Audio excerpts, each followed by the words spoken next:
Nothing else will do. Well, this tagline has been game changing for Mahindra because this car right here is the reason why Mahindra is what it is today.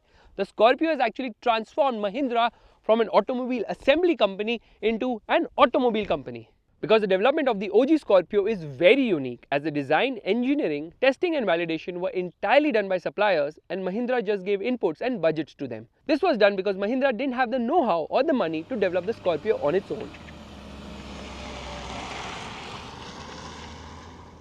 So the suppliers did the R&D and later Mahindra expanded the R&D program to its customers. Launched in 2002, the Scorpio is Mahindra's first indigenously designed car, and even after being on sale for 23 years now, it continues to soldier on due to its massive popularity in smaller towns.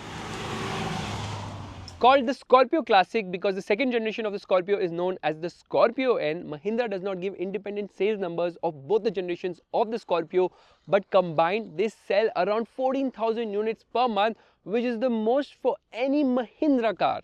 I know the sales are huge because this car ain't cheap by any means of imagination. So what makes this new old car still relevant today? I try to find out by telling you 4 pros and 4 cons of the Scorpio Classic. But before we start, let me tell you about this new premium car perfume for bigger cars from Involve, the Imperial Golden Musk.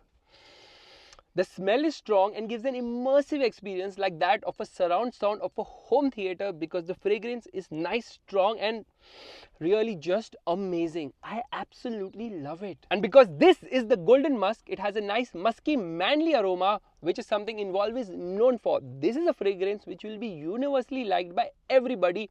It's just amazing and it obviously does not leak at all. It is super easy to regulate as well, and you can get yours with a 10% discount using coupon code FASTBEAM. Click somewhere on the top right corner of the screen right now or click the pinned comment to get it in the next 10 minutes from Zepto.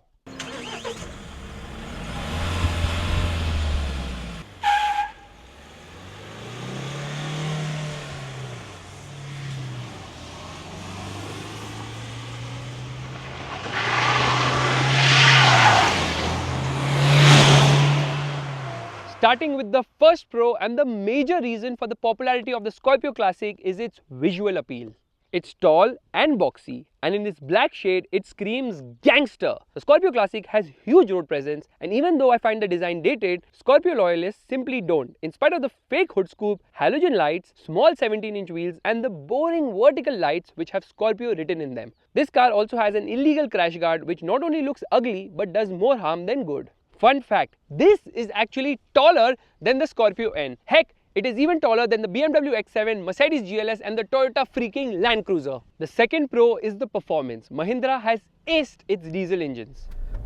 And this 2.2 litre diesel engine might just have 130 horsepower and 300 Newton meters of torque, but performance is actually quite good because this car doesn't have turbo lag and it feels very punchy and spritey. So yes, performance is actually quite amazing, and 0 to 100 km per hour takes under 14 seconds, which isn't as impressive and is quite far from the Scorpio N. By the way, it also has gas struts, something its successor doesn't have. The magic here is the torque. 231 Newton meters comes in as low as 1000 RPM, which means you can shift to third gear at as low as 20 km per hour.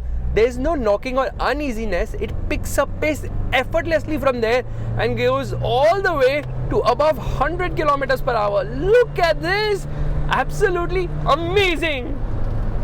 But Mahindra reduced the power by 10 HP and torque by 20 Newton meters with the Classic.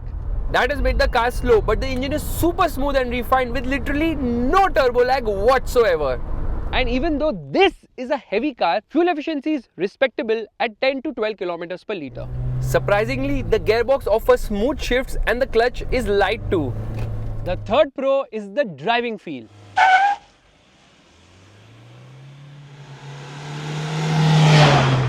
The Scorpio Classic uses a hydraulic steering wheel which is very heavy. However, you feel manly while oh my god, look at the wheel spin, or rather hear the wheel spins. So yeah, you actually feel manly while driving it, and compared to the Scorpio N, which actually has an electric steering, this one definitely feels a lot more in terms of heft and manliness. Underpinned by a rugged ladder frame, the Scorpio Classic feels indestructible. You get a great view of what's around and you can look over cars around you. Yeah, you can literally look over them, over their roofs. Power goes to the rear wheels for even more feel. This ain't a fake SUV unlike its competitors. I didn't say Safari, but you get the gist. And in a world which loves greenwashing, where mild hybrid and strong hybrid are the buzzwords, this Scorpio Classic is a micro hybrid. Lol. The 4th Pro is the maintenance. This is a super cheap car to maintain because service costs as low as rupees 3000 outside, because it has been on sale for such a long time that parts are readily available and they are extremely cheap as well. In fact, the bumper costs as low as a Swift's bumper, and this diesel engine is the second most known diesel engine to repair, as most mechanics know it inside out. The first, of course, is Fiat's Multijet, aka DDIS, because it's popular like that. But the Classic has its flaws. You know, Classic in automobile terms is selling an older generation alongside a newer generation model, and by using the Classic badge, they try to make the old car look little cool. It's a classic case of outdated stuff being targeted at emotional people who don't want to progress in life. I mean, when it comes to technology. Anyway, the first con are the dynamics, or rather the lack of it.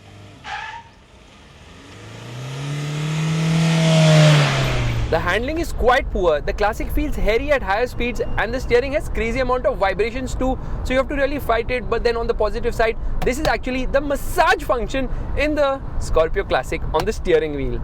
In fact, the ride is bouncy. There's a lot of side to side movement too. So neither does it ride well because of the stiff springs so that it doesn't topple in the corners, nor does it handle well because it weighs a lot. Feels top heavy, has a narrow track, and the ladder frame gives it the lumpiness at low speeds. There's way too much body roll, and the brakes, they are not very effective because under heavy braking there's this nosedive. And the ABS pulsating is just too much. Mahindra has made huge strides with the dynamics of the Scorpio N that this Classic feels like something which is made in the 70s, not in the 2000s.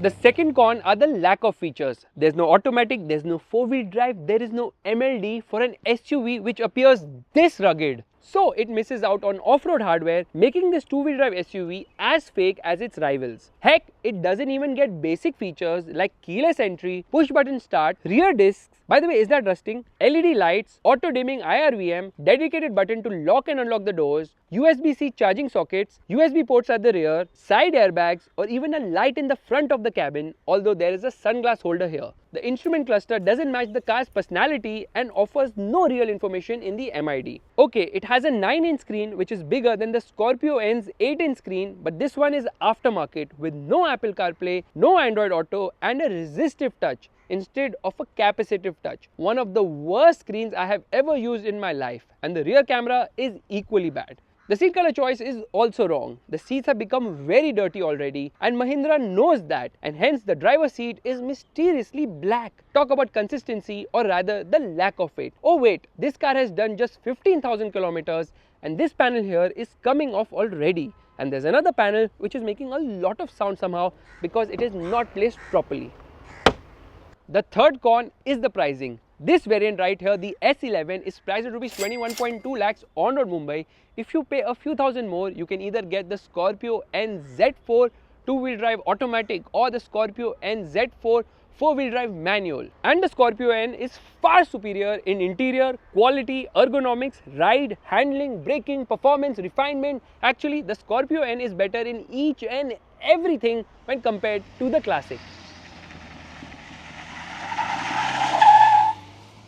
In fact, the base S variant costs Rs 16.57 lakhs. 1 lakh more gets you the Z2 diesel. Totally worth it. The fourth con are the poor ergonomics. This car feels like it was designed in the 90s because it is. The toolkit is placed in the second row, very random. The front door pockets are useless as they are super slim, while the rear door has a pocket for a phone which won't fit. You can't adjust the driver's seat with the door closed due to no space between the seat and the driver door. The passage is super narrow. You can't wear the seatbelt with the armrest down. The second row lacks space, doesn't slide, although it does recline, while the third row is plain useless due to the lack of legroom and poor under-thigh support, leading to a knees-up seating position. And when the third row seat is up, there's absolutely no boot space. Even getting into the last row is a pain. And once seated in the last row, tumbling the second row seat is difficult due to no lever on the seat back. It's all very unplanned here. But on the bright side, the last row has windows that open a wee bit so your fart can escape without alerting other passengers. By the way, the last row seats can be removed and kept outside, so these are picnic chairs. Take that, Rolls-Royce Cullinan. This can't be done in the Scorpio N, and if you don't like people, you can get the option of jump seats too. And it also comes with a 9-seater option with no seat belts for the last row, which brings me to a bonus con and the fifth con, which is the lack of safety. This car looks tough but isn't tough, because it scored a full 0-star rating from Global NCAP. You know what's 0 star? Nil, nada, zilch, shunya. To sum it up, the classic buyer wants to upgrade from the Bolero, and the Scorpio N is just too good for him, so he would rather buy a dated car.